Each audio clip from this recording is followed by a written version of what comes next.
Hello friends, ओम श्री गणेशाय नमः। जय श्री कृष्ण। आप सभी का स्वागत है आपके अपने यूट्यूब चैनल पर। फ्रेंड्स, आज हम आपको इस वीडियो में बताने जा रहे हैं वैशाख मास महात्म्य के 9वें अध्याय के बारे में और स्कंद पुराण के अनुसार वैशाख मास महात्म्य के दूसरे अध्याय के बारे में। फ्रेंड्स, वीडियो शुरू करने से पहले आपसे रिक्वेस्ट है, अगर आप हमारे चैनल पर नए हैं और आपने अभी तक हमारे चैनल को सब्सक्राइब नहीं किया है तो प्लीज सब्सक्राइब कीजिएगा चैनल को, साथ ही प्रेस कीजिएगा बेल आइकन को, जिससे नए वीडियो से रिलेटेड नोटिफिकेशन आपको तुरंत प्राप्त हो सके। और वीडियो पसंद आने पर वीडियो को लाइक और शेयर जरूर कीजिएगा ताकि सभी भक्तों को इस वीडियो का लाभ प्राप्त हो सके।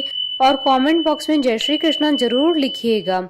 वैशाख मास महात्म्य सब प्रकार के विघ्नों का नाश करने वाले तथा सारी सृष्टि का पालन करने वाले श्री गणेश जी तथा ज्ञान के दाता देवी श्री सरस्वती जी तथा सब पुराणों के कर्ता श्री व्यास जी तथा श्री गुरुदेव जी के चरण कमलों में नमस्कार करके भगवान की श्रद्धा और भक्ति रस में डूबे हुए वैशाख मास महात्म्य की कथा कहती हूँ। वैशाख मास में विविध वस्तुओं के दान का महत्व तथा वैशाख स्नान के नियम।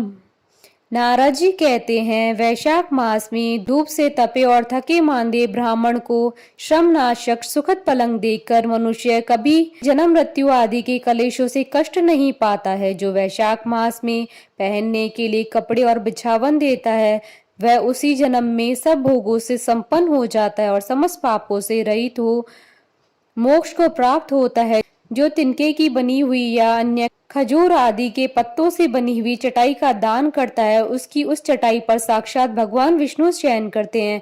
चटाई देने वाला बैठने और बिछाने आदि में सब ओर से सुखी होता है। जो सोने के लिए चटाई और कंबल देता है वह उतने ही मात्र से मुक्त हो जाता है। निद्रा से दुख का नाश होता है, निद्रा से थकावट दूर होती है और वह निद्रा चटाई पर सोने वाले को सुख पूर्वक आ जाती है।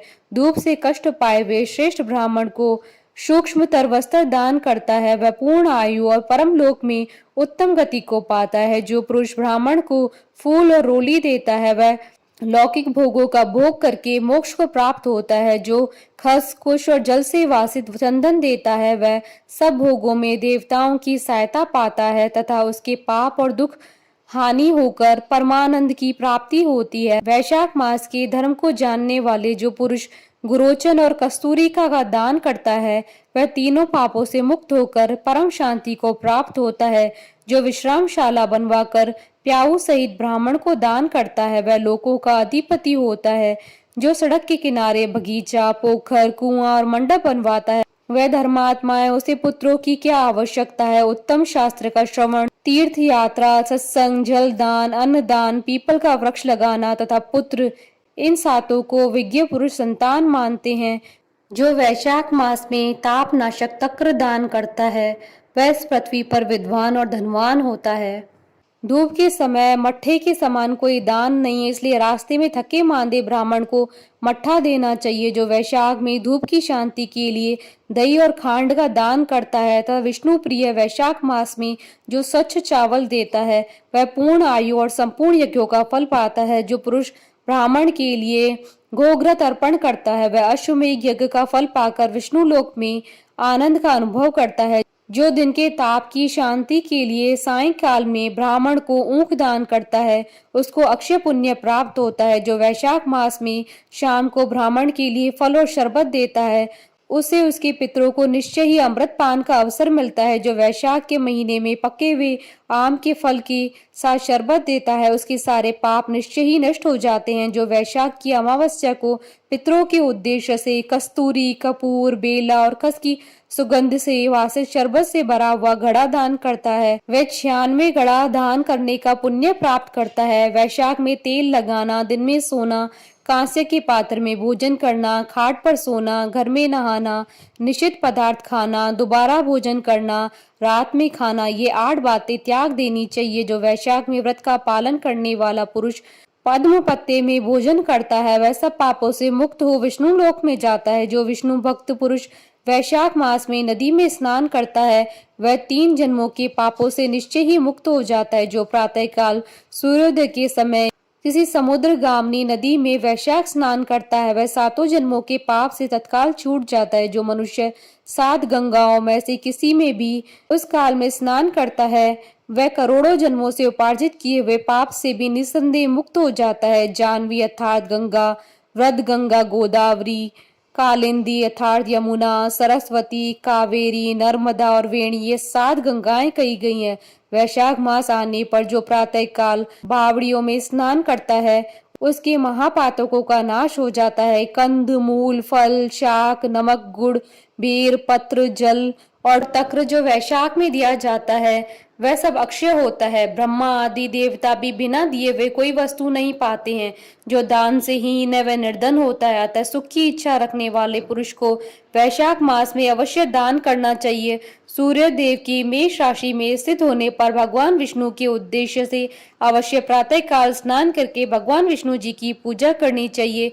कोई महिरथ नाम का एक राजा था जो कामनाओं में आसक्त और अजितेंद्रिय था। वह केवल वैशाख मास के स्नान से ही स्वतः वैकुंठ धाम को चला गया। वैशाख मास के देवता भगवान मधुसूदन है, अतः वह सफल मास है। वैशाख मास में भगवान की प्रार्थना इस प्रकार करे, हे मधुसूदन, हे देवेश्वर माधव, मैं मेष राशि में सूर्य के स्थित होने पर वैशाख मास में प्रातः स्नान करूंगा, आप इसे निर्विघ्न पूर्ण कीजिएगा।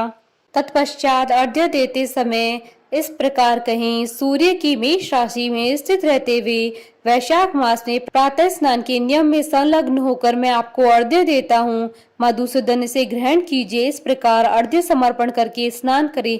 फिर वस्त्रों को पहनकर संध्या तर्पण आदि सब कर्मों को पूरा करके वैशाख मास में विकसित होने वाले पुष्पों से भगवान विष्णु जी की पूजा करें। उसके बाद वैशाख मास के महात्म को सूचित करने वाली भगवान विष्णु जी की कथा सुने। ऐसा करने से कोटि जन्मों के पापों से मुक्त होकर मनुष्य मोक्ष को प्राप्त होता है। यह शरीर अपने अधीन है और जल भी अपने ही अधीन है, साथ ही अपनी जीवा भी अपने वश में है। अतः इस स्वाधीन शरीर से स्वाधीन जल में स्नान करके स्वाधीन जिह्वा से हरि इन 2 अक्षरों का उच्चारण करें।